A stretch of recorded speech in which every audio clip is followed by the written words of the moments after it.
2, 1! Yes! Shove it back! Go, go, go, go, go! Davia's birthday, re-birthday party is definitely one for the books. So let's break down episode 10 of Good Trouble and find out just what happened.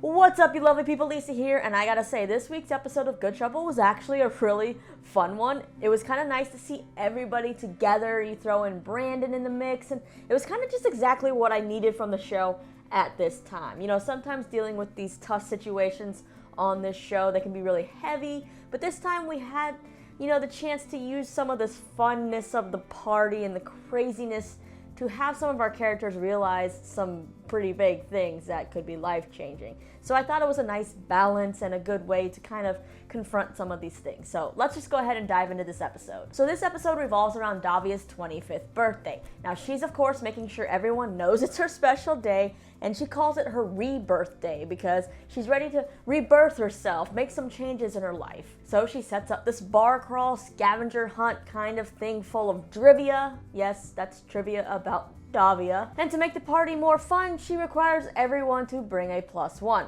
except for Dennis because she's still making jabs at the girl he dates. Not sure why she made up that rule though, because then it just leaves her and Dennis the whole night without +1s. Anybody else here have a feeling that these two might end up together at some point later down the line in this show? Now, as far as these +1 goes, Callie brings Jamie, Gael brings Brian, Sumi kind of invites herself as Alice's +1, Malika brings Isaac, and Mariana brings Raj. Now, our teams are determined by random draw of colored Davia pins, and as expected, most of our duos are split into opposing teams, with, of course, Gael and Callie being on the same team, because that's, of course, how fate would have it. Now, when the teams get their first trivia clue, they hurry off to the bar that they gotta go to, and one of their coach drivers, because it's called coach instead of, you know, Lyft or Uber in this TV version of LA, well, Mariana and Callie's team end up stealing Alice's driver, and guess who that driver is? Let's throw this on 3rd and Main. Hey, you're not Alice K.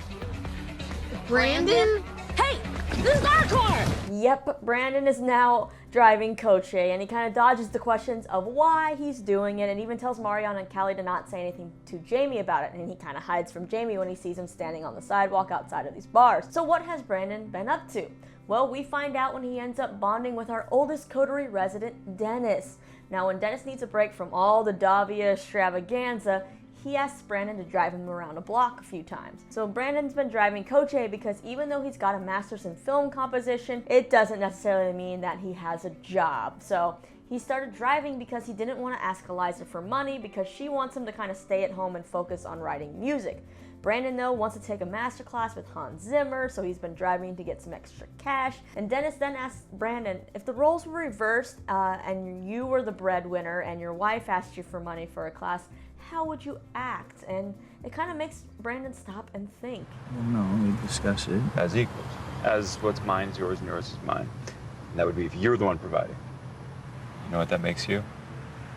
An ass. You know, Dennis is actually kind of full of wisdom, and his talk with Brandon helps Dennis realize, you know, some things as well, and he tells Brandon that keeping secrets, letting things build up, all of that is not good for a marriage, and he should know, right? And looking back on his own life, we see in a flashback that earlier Dennis told his soon-to-be ex-wife Jennifer that he wanted none of the assets, none of the money. He would figure it out if he ran out of money. It seemed like he just was too prideful to be like, yeah, let's split this, let's do all of it together. I think he felt like maybe it was his fault. I don't know. But then after his chat with Brandon and later one with Davia, he realizes he needs to grow up a bit, respect himself, you know, and so he texts Jennifer saying he does want half the sale of the house and the assets and all of that. And when she asks if it had something to do with, you know, her dating his old friend Nathan, he says it has nothing to do with that.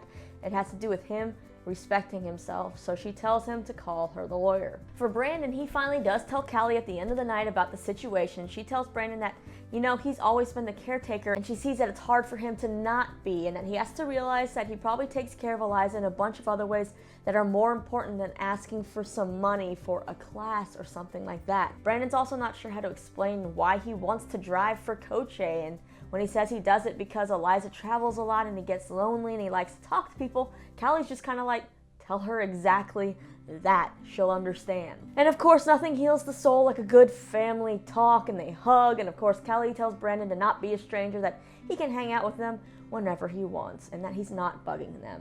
Like, he always thinks that he's gonna bug them. I mean, I get that, because I'm that way too. I don't like to, call people first or ask them to hang out, because I always feel like I'm bugging them, so I understand Brandon with that. But it's nice to have Callie and Mariana so close, if he ever needs that little bit of home with him. Now, as far as our other relationships, Malika brings Isaac, and we learn that Malika has basically avoided telling Isaac anything personal about herself. He really only knows the surface level things, and, intimate-wise, he only knows, their sexual relationship. You see, but Isaac, he's actually a pretty stand-up dude, and it definitely seems like he's a keeper, so don't mess this up, Malika. I know your body. What about your mind? Okay, what man wants to know a woman's mind? This man. Seriously, how many guys will tell you something like that and actually genuinely mean it? I know they are out there, but I feel like, it's a little bit rare on the TV scope. Well, Isaac really does want to get to know Malika, so he knows she's competitive, so he makes a little bet with her. If Isaac's team wins the night, he gets to ask her 3 personal questions. So you can imagine the race is on. Meanwhile, Alice is struggling with the fact that Sumi is kind of hanging all over her throughout the night, even kisses her at one point and says stuff like, I don't know who wouldn't choose you, and Alice is just kind of getting frustrated, and so is Malika, who's watching all of this happen. After that Sumi kiss at the bar, Malika finally pulls Alice aside and says, what's going on? What happened with Joey? And Alice says that, nothing's happening with Joey because she got scared to open up because she was afraid that if Joey found out that she wasn't out to her parents, that she might be rejected. So Alice has this big fear of rejection. Well, Malika just tells Alice that she needs to let Joey in and let Joey choose for herself, because if you don't risk getting hurt, you'll probably be alone the rest of your life. And of course, sitting right there listening on is Isaac being like, it's one of those moments where he's kind of thinking, girl, you need to take your own advice. And, well, everybody listens because Alice returns home, and it seems like Sumi kind of wants something more, but Alice excuses herself to go to bed and calls Joey to leave a bunch of rambling messages that are kind of cute, kind of like how we saw Mariana leave all those messages for Alex trying to, explain what happened with that Instagram photo. We have Alice doing that with Joey, trying to be like, okay, this is what happened, I want a second date. She's 100% over her ex, and then she does reveal over the message that she's not out to her parents yet. Now, Sumi does happen to overhear this outside the door, and it seems like she's pretty upset, so maybe Sumi does have some feelings there for Alice, or it's one of those games that Sumi's playing, like you don't know what you had till it's gone, and the jealousy and, I don't know, having to make everybody want you kind of thing, or I don't know. Do you think she really still has feelings for Alice? Could be. But I would like to kind of dive a little bit more into learning about Sumi and why she's playing all these games and kind of what's up with her in her headspace. Is she using these games as a defense mechanism herself, or I don't know. What's she up to, man? As for Malika taking her own advice, even though Isaac's team loses, she does let him ask her 3 questions, in which he ends up asking if she's close to her brother, then the mother, and then her father. Then she allows him to ask just one more question. Can I kiss you? Okay.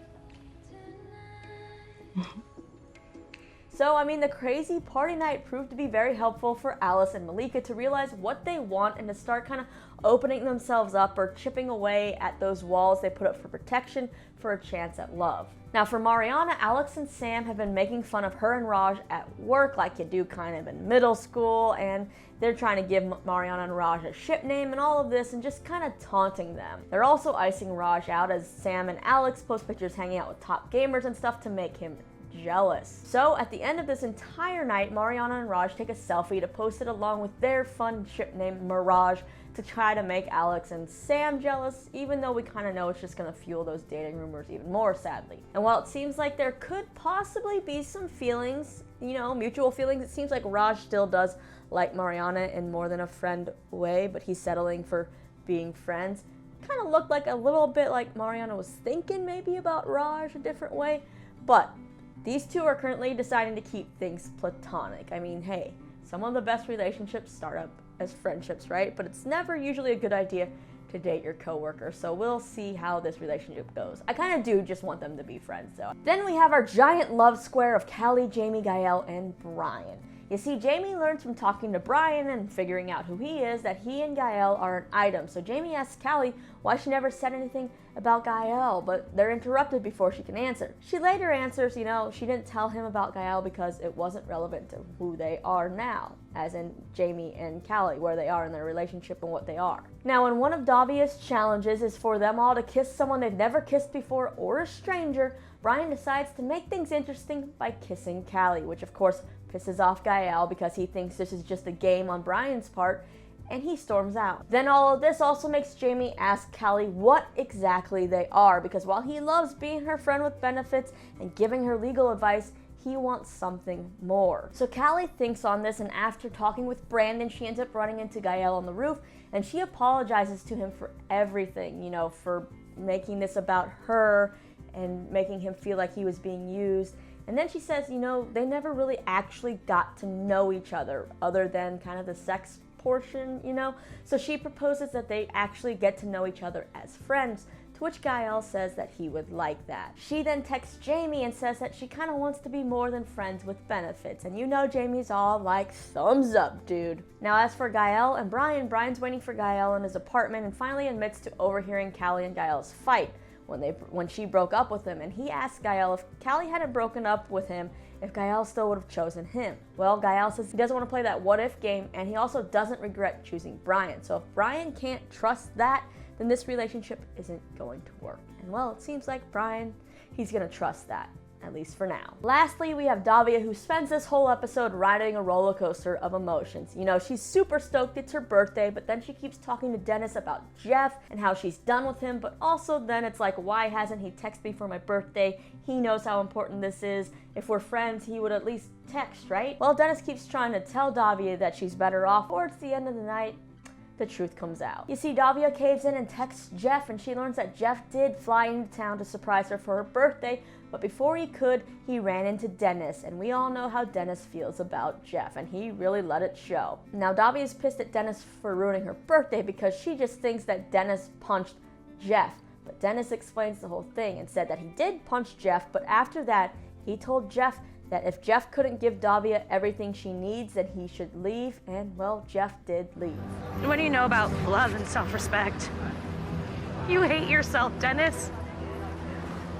How about I start treating myself with respect when you do? I mean, Davia does have a good point, right? And it's that talk plus the talk with Brandon that helps Dennis decide to, split the assets with his wife. So now the ball is in Davia's court, right? He's gotten a little bit self-respect, and now she needs to. Well, Davia ends up kind of spiraling backwards, though, as we see her call Jeff and hook up with him in her room, or about to, actually hook up. But when he says, oh, hey, look, it's, no longer your birthday, how's 25 so far, she has this kind of realization set in, that she's repeating the cycle and that she can't keep doing this relationship that goes nowhere year after year anymore.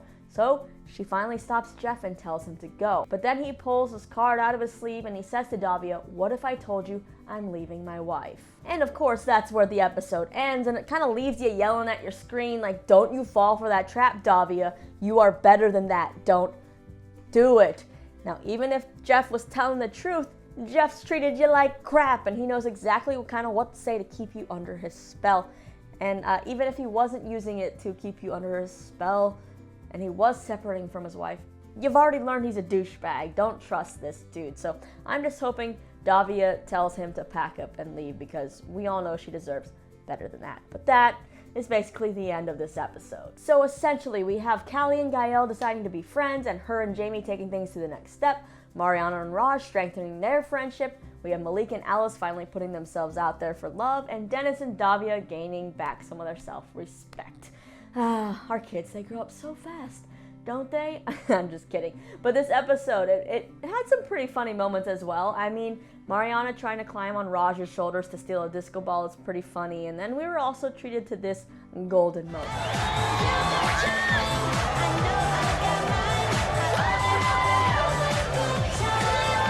I mean, we all knew Jamie looked good in a suit, but he looks good without as well. Also, Bo Murchoff, who plays Jamie, is on a new show called Now Apocalypse, so if you like seeing him shirtless, I think you'll get a lot more of that over on that show. I think it's on Stars. Anyway, but how come Callie always kind of gets this cream of the crop of guys to choose from? You know, she's got the sexy lawyer. She has a Latin so-called demigod, according to Brandon.